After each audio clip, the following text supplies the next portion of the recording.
Hello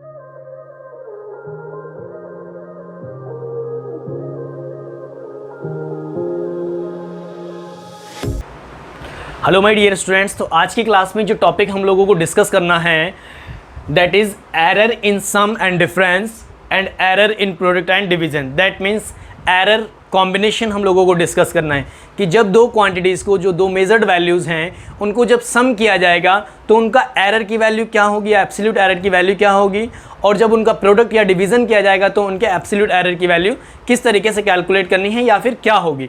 तो वो करने के लिए बच्चों हम लोगों ने सबसे पहले जो डिस्कस करना है वो कर लेते हैं एरर इन सम।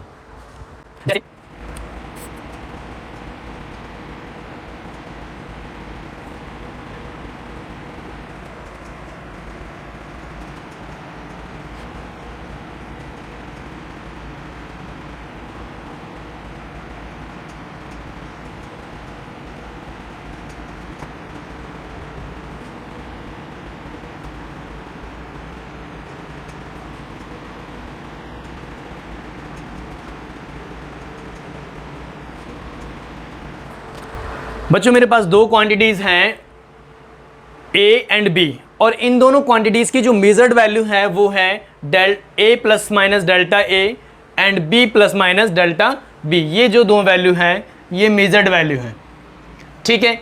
अब इन दोनों क्वांटिटीज़ के सम को सम करने पर मेरे को एब्सोल्यूट एरर की वैल्यू फाइंड आउट करनी है। तो वो फाइंड आउट करने के लिए मैं क्या करूँगा, देखो बच्चों, ये z is equals to a plus b, इसमें मेरे को एरर फाइंड करना है डेल्टा z कितना होगा। जैसे मैं कहूँ तुम लोगों से, अगर मेरे पास एक है l is equals to 2 plus minus 0.02 and b is equals to 1 plus minus 0.05 metre.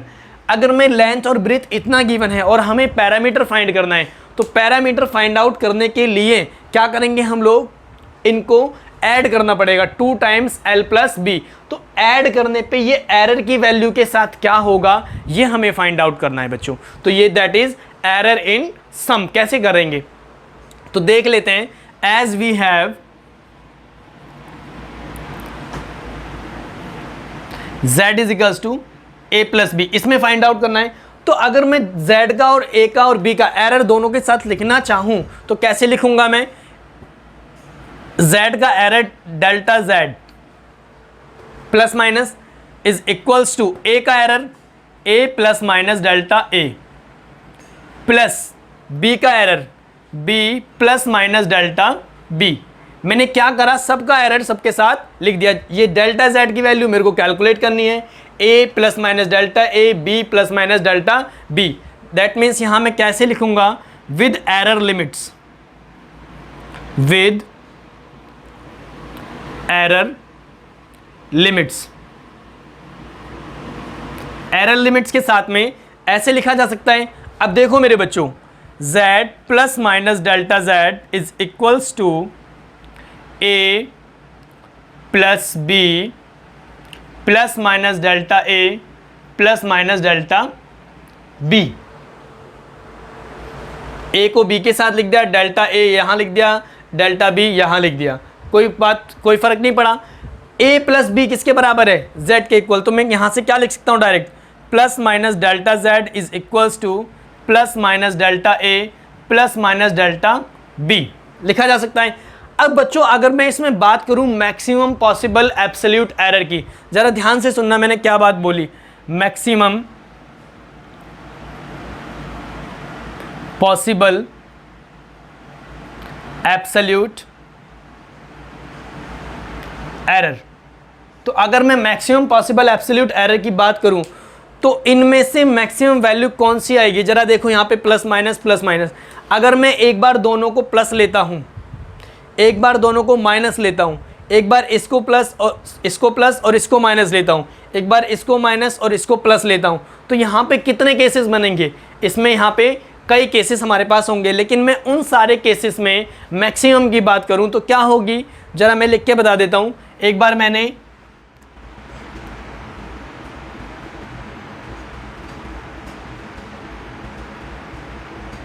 अब बच्चों इन सारे केसेस में से, मैंने प्लस माइनस है, इनके केसेस इतने सारे बन सकते हैं। इन सारे केसेस में से अगर मैं मैक्सिमम की बात कर रहा हूं, मैक्सिमम पॉसिबल एब्सोल्यूट एरर की बात कर रहा हूं, तो क्या आएगा बच्चों? Delta z is equals to, इनमें से जो मैक्सिमम वैल्यू है वो ये होगी। ठीक है बच्चों,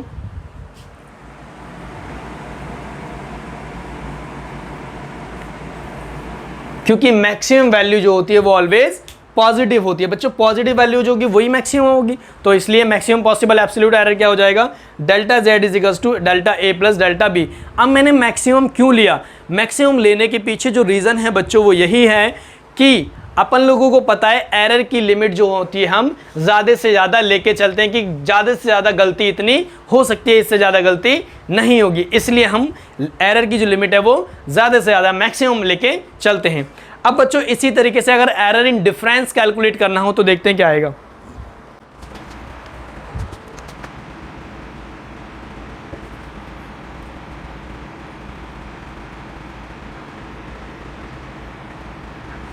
error in difference z is equals to a minus b, तो z के अंदर कितना एरर आएगा? डेल्टा z, वो हमें फाइंड आउट करना है। तो कैसे फाइंड आउट करेंगे बच्चों? z के साथ उसका एरर लिख दो, z plus minus delta z is equals to a plus minus delta a minus b plus minus delta b। ऐसे लिखा जा सकता है in error limits, it can be written as in error limits. अब अगर इसे हम लिखना चाहें, थोड़ा सा इसे एक्सप्लोर करके लिखें तो क्या आएगा? Is equals to a minus b plus minus delta a। अब देखो जब ये माइनस अंदर गया तो ये माइनस का भी इधर हो गया, माइनस अंदर जाएगा तो ये हो जाएगा क्या? Minus plus delta b। z किसके बराबर है? z हमारा a माइनस बी के बराबर है, तो कैंसिल हो सकता है, तो यहां क्या बचेगा? Plus minus delta z is equals to plus minus delta a minus plus delta b। समझ में आया? बिल्कुल। फिर दोबारा से अगर मैं यहां पर मैक्सिमम पॉसिबल एब्सोल्यूट एरर की बात करूं तो क्या होगा? Maximum possible absolute delta z, z के अंदर maximum possible absolute error in z is equals to delta z is equals to, बच्चों मैक्सिमम के लिए सिर्फ कौन सी वैल्यूज कंसीडर कर ली जाएंगी? पॉजिटिव वैल्यू कंसीडर कर ली जाएंगी। तो अपन लोग लिखेंगे delta a plus delta b, z is equals to delta a plus delta b। Oh no sir, ये तो वैसा ही आ गया जैसा प्लस में था वैसा ही माइनस में हो गया। यस मेरे बच्चों, तो यही बात तुम्हें पकड़ के रखनी है, यही बात ध्यान में रखनी है, इसी बात को पकड़ के बैठना है कि एरर जो होता है सम और डिफरेंस के अंदर वो ऑलवेज क्या होगा? सम ही होगा, प्लस ही होगा, ऐड ही किया जाएगा। ठीक है, हैंस हम क्या लिख सकते हैं? Error in sum and difference is equals to, या absolute error in sum and difference is equals to the sum of absolute errors in individual quantities. Individual quantities के सम के, इंडिविजुअल क्वांटिटीज के error के sum के equal होता है बच्चों। हमेशा एरर जो होगा हमेशा ऐड किया जाएगा। अब एक क्वेश्चन कर लेते हैं, इस पे चीजें क्लियर हो जाएंगी। एग्जाम्पल है L इज इक्वल्स टू 2.0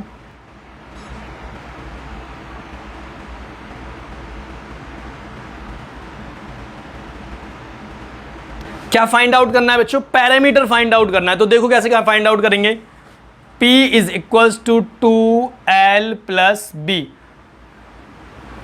दोनों को ऐड कर लिया जाएगा। तो ऐड करेंगे तो 2 और 1 कितना हो गया? 3, प्लस माइनस एरर को भी क्या करते हैं? ऐड ही करते हैं। तो ये कितना हो जाएगा? 0.03। मल्टीप्लाई करेंगे तो कितना हो जाएगा? 6 प्लस माइनस 0.06।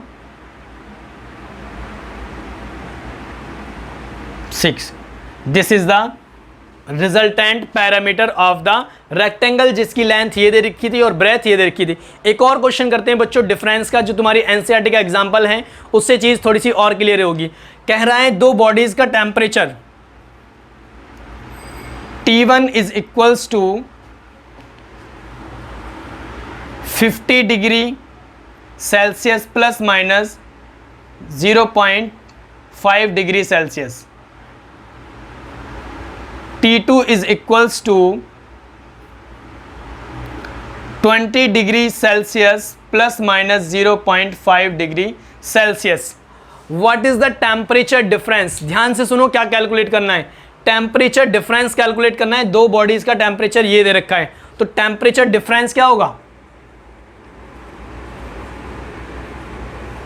मैंने कहा था अभी कि एरर हमेशा ऐड होगा, चाहे क्वांटिटीज को सम किया जाए या फिर डिफरेंस किया जाए या फिर ऐड किया जाए या फिर सब्ट्रैक्ट किया जाए। तो यहाँ ऐड क्वांटिटीज को हम क्या कर रहे हैं? Temperature difference. बच्चों 50 में से 20 गया तो कितना बचा? 30 degree Celsius plus minus. Error हमेशा क्या होगा? एरर पार्ट को हमेशा ऐड कर लिया जाएगा। 0.5 प्लस 0.5 तो कितना हो जाएगा? 1 डिग्री सेल्सियस। तो ये हो जाएगा बच्चों टेम्परेचर डिफरेंस। आई होप ये बात अब तुम लोगों को समझ में आई होगी कि जब क्वांटिटीज को ऐड किया जाता है चाहे क्वांटिटीज को सब्ट्रैक्ट किया जाए, एरर हमेशा क्या किया जाएगा? ऐड किया जाएगा। ठीक, तो चलो बच्चों बढ़ते हैं अब अगले टॉपिक की तरफ। अपन लोग error in product and division.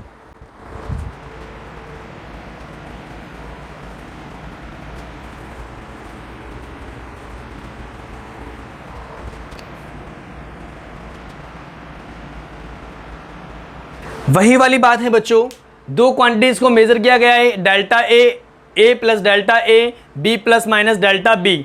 इन दोनों क्वांटिटीज के प्रोडक्ट में जब इन दोनों को मल्टीप्लाई किया जाएगा तो एरर की वैल्यू क्या होगी वो कैलकुलेट करनी है। दैट मीन्स डेल्टा जेड की वैल्यू कैलकुलेट करनी है। तो देखो बच्चों कैसे कैलकुलेट करेंगे। That is z is equals to a into b.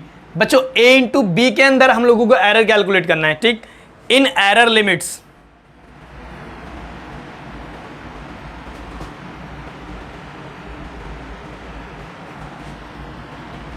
बच्चों एरर लिमिट्स में मैंने z की value z plus minus delta z लिख दी। इसमें क्या लिखूंगा? a प्लस माइनस डेल्टा ए। अब चमक गया होगा तुम लोगों को कि b के साथ क्या लिखूंगा? वेरी गुड, b के साथ लिखा जाएगा बच्चों b plus minus delta b। अब इसको इससे के साथ क्या करना है? सिर्फ मल्टीप्लाई करना है। चीजें हमारे हाथ में आने लगेंगी और चीजें तुम्हें समझ में आएंगी। देखो बच्चों a की मल्टीप्लाई करेंगे a into b plus minus, बच्चों a की मल्टीप्लाई इससे करेंगे a delta b plus minus. अब डेल्टा a की मल्टीप्लाई b से करेंगे तो क्या आएगा? b delta a plus minus delta a की मल्टीप्लाई इससे करेंगे डेल्टा a डेल्टा b। अब कुछ बच्चों को ये लग रहा होगा कि सर जी यहाँ पर माइनस है और ये माइनस, जब दोनों मल्टीप्लाई होंगे तो माइनस माइनस हो गया प्लस और ऊपर का प्लस प्लस हो गया प्लस, तो ये पूरी क्वांटिटी क्या होनी चाहिए? प्लस की। नहीं मेरे बच्चों, ऐसे मल्टीप्लाई नहीं करते। क्या करते हैं कि एक बार प्लस वाले की मल्टीप्लाई इसके साथ करेंगे, फिर एक बार माइनस वाले की मल्टीप्लाई इसके साथ करेंगे, इसी तरीके से एक बार प्लस वाले की मल्टीप्लाई इसके प्लस वाले के साथ करेंगे, इसके प्लस वाले की इसके माइनस वाले के साथ करेंगे। तो इस तरीके से इसका हम 4 केसेस बनेंगे। तो उसमें से हमने कौन से वाला लिया है?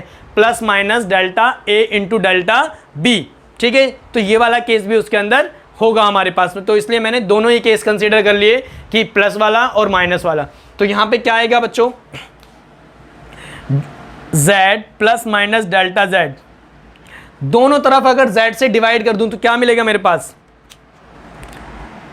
LHS divide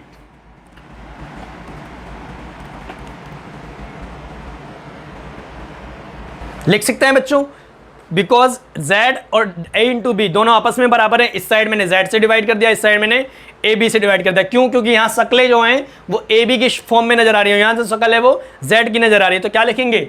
z plus minus delta z upon में z अपॉन z। डिवाइड करेंगे तो दोनों के नीचे आ जाएगा बच्चों, एक के नीचे ऐसे लिखा जाएगा, ऐसे। तो क्या होगा? जिस दोनों का होता है, ये z जो है ये दोनों का है, तो दोनों के हिस्से का दोनों को दे दो। तो इसे डायरेक्ट ऐसे भी लिख सकते हैं। मैंने एक स्टेप गायब कर दिया है।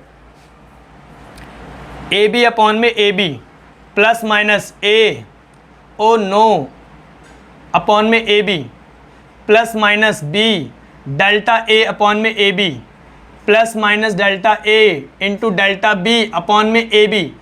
अब कुछ कुछ चमक रहा होगा तुम लोगों को, आंखें में स्टार बन गए होंगे कि ए बी से ए बी लुढ़क गया, जेड से जेड लुढ़क गया, ए से ए लुढ़क गया, लुढ़क रही हैं चीज़ें। तो उन चीज़ों को लुढ़काते चले जाओ और देखो हमारे पास क्या मिलेगा। 1 plus minus delta Z upon में जेड, 1 प्लस माइनस ए से ए लुढ़का तो डेल्टा बी अपॉन में बी, प्लस माइनस बी से बी लुढ़का डेल्टा ए अपॉन में ए, प्लस माइनस ये चीज है बच्चों तुम्हें समझने वाली, delta A into delta b. Delta a is a चिंटू and delta b is also चिंटू, चिंटू इंटू चिंटू और भी ज्यादा चिंटू। कैसे? अगर मैंने कहा 0.1 इंटू में 0.3, तो बेटा जब दोनों को मल्टीप्लाई करेंगे तो ये दोनों मिलके और भी ज्यादा भयानक शक्ल बना लेंगे, 0.03। बोलो हाँ। और ये 0.03 जो है बच्चों इन दोनों से ही छोटा है। जरा आंख खोल कर देखो, अगर सपने में नहीं हो तो आंख खोल कर देखो। 0.1 और ये 0.03, 0.3 और ये 0.03 दोनों से ही छोटा है मिलने वाला प्रोडक्ट। इसका मतलब जब दो छोटी छोटी क्वांटिटीज को मल्टीप्लाई किया जाता है डेसिमल में तो रिजल्ट जो है वो उससे भी ज़्यादा छोटा भयानक पपलू मिलता है। तो यहाँ पे इन दोनों को मल्टीप्लाई करेंगे तो वो पपलू मिलेगा और वो पपलू इतना छोटा होगा कि हमें दिखाई नहीं देगा। तो उसे क्या करेंगे? नेगलेक्ट कर देंगे, डिवाइड करेंगे ए बी से तो और भी ज़्यादा छोटा हो जाएगा। तो यहाँ पे क्या लिख सकते हैं? It is negligible. ये अंग्रेजी में लिखना है तुम्हें, नेग्लिजिबल लिख लोगे बच्चों। तो यहाँ सिर्फ मेरे पास क्या बचा? ये बचा। 1 से 1 भी लुढ़कता नजर आ रहा है तो लुढ़का दो। क्या बचेगा अब मेरे पास? Plus minus delta Z upon में Z, plus minus delta Z upon में Z is equals to plus minus delta A B delta B upon B plus minus delta A upon में ए। समझ में आया? अरे सर ये तो delta Z upon में जेड, डेल्टा बी अपॉन में बी, डेल्टा ए अपॉन में ए, ये तो कुछ भयानक सी शक्ल हमें नजर आ रही है। पिछला सपना। यस मेरे बच्चों, ये पिछली दुनिया का वो बात है जब हमने पढ़ा था रिलेटिव एरर। रिलेटिव एरर में एरर अपॉन में ट्रू वैल्यू होती थी। तो ये क्या है एक्चुअल में? ये है रिलेटिव एरर इन जेड, ये है रिलेटिव एरर इन बी, ये है रिलेटिव एरर इन ए। तो हम क्या लिखेंगे अब यहाँ पे? Maximum absolute relative error. Maximum absolute relative error वहां नहीं लिखा था, वहां क्या लिखा था? वहां क्या लिखा था? मैक्सिमम एब्सोल्यूट एरर, वहां रिलेटिव वर्ड नहीं था। तो यहां क्या लिखेंगे बच्चों? आप मैक्सिमम की बात कर रहे हैं तो सिर्फ प्लस प्लस वाले ले लेंगे, नेगेटिव से हमारा कोई लेना देना नहीं है। Delta A upon A plus delta B upon में बी। इसी तरीके से बच्चों जैसे हम प्रोडक्ट का किया है बिल्कुल ऐसा ही अगर डिवीज़न के साथ भी करें तो यही रिजल्ट आने वाला है। सिमिलरली फॉर डिवीज़न लिख देता हूं मैं अंग्रेजी में, similarly for division maximum absolute relative error delta z over z is equals to delta a over a plus delta b over b. ये बात कान खोलकर तुम लोगों को सुन लेनी है कि क्वांटिटीज़ को ऐड किया जाए या क्वांटिटीज़ को मल्टीप्लाई किया जाए या फिर डिवाइड किया जाए, रिलेटिव एरर जो होगा वो इंडिविजुअल क्वांटिटीज़ के रिलेटिव एरर के सम के इक्वल होगा। समझ में आया? अब इस पे एक चिंटू सा क्वेश्चन करते हैं और आज की सभा को समाप्त करते हैं।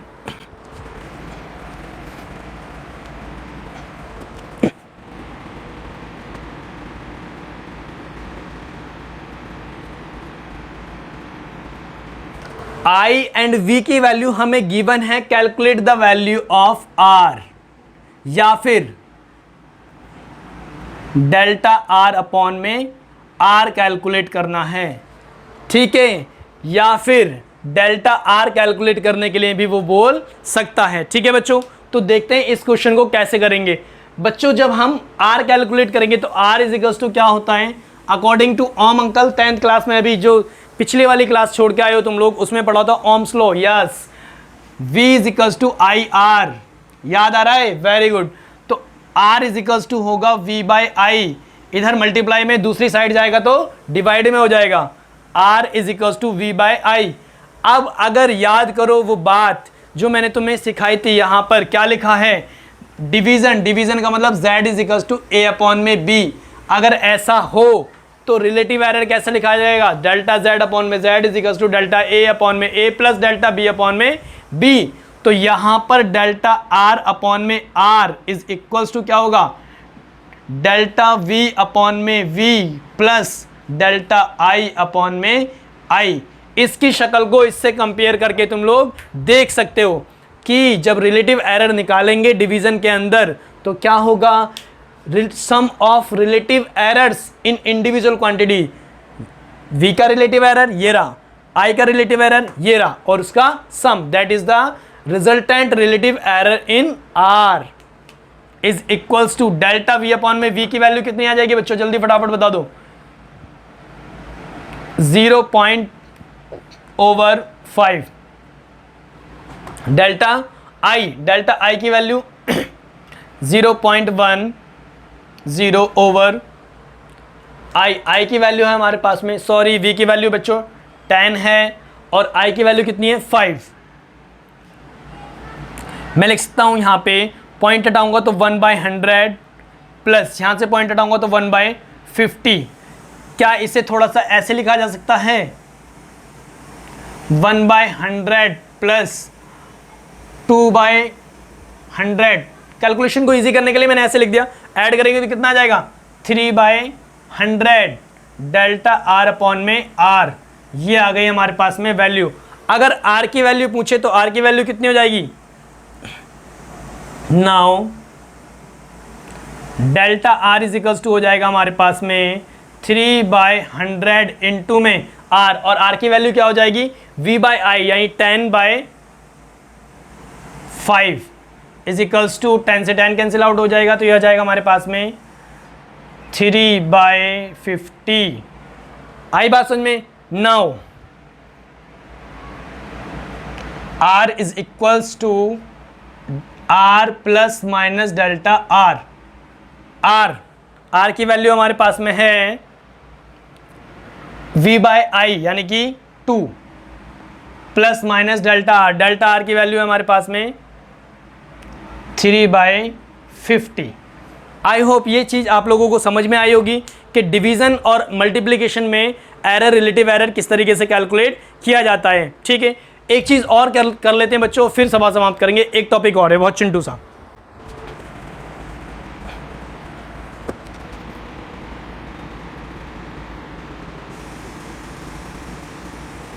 ये हो गई हमारी प्रोडक्ट की बात, डिवीजन की बात। अगर पावर्स में दे रखी हो क्वांटिटीज, कैसे, एग्जाम्पल से देखो, z is equals to a square, तो अब हमें डेल्टा z कैलकुलेट करना हो तो कैसे करेंगे, that imply z is equals to a into a, relative error. अब तुम्हारे दिमाग की बत्ती जल गई होगी कि ये दोनों मल्टीप्लिकेशन में रिलेटिव एरर क्या होता है, रिलेटिव एरर का सम होता है। That mean delta z upon में z is equals to delta a upon में a plus delta a upon में a, क्योंकि b की जगह भी क्या है, a है, तो क्या आ जाएगा बच्चों, 2 टाइम्स डेल्टा a अपॉन में a डेल्टा z अपॉन में z, यानी कि जो पावर थी वो आगे आ जाएगी। एक और करते हैं,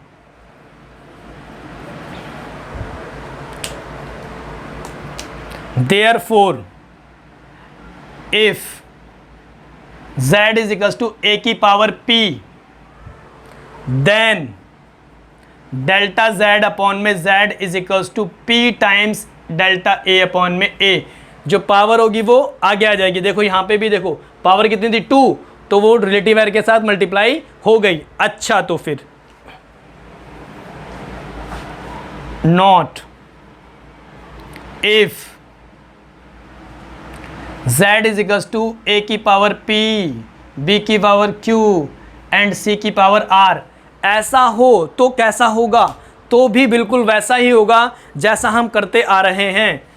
डेल्टा z अपॉन में z, relative error in z is equals to क्या हो जाएगा बच्चों, यहाँ पे a की पावर कितनी है, p, तो p times delta a upon में a प्रोडक्ट में रिलेटिव एरर ऐड होता है तो प्लस b की power q times delta b upon में b। डिवीजन में भी रिलेटिव एरर ऐड होता है plus r times delta c upon में c। तो ये बात भी तुम लोगों को बच्चों ध्यान में रखनी है।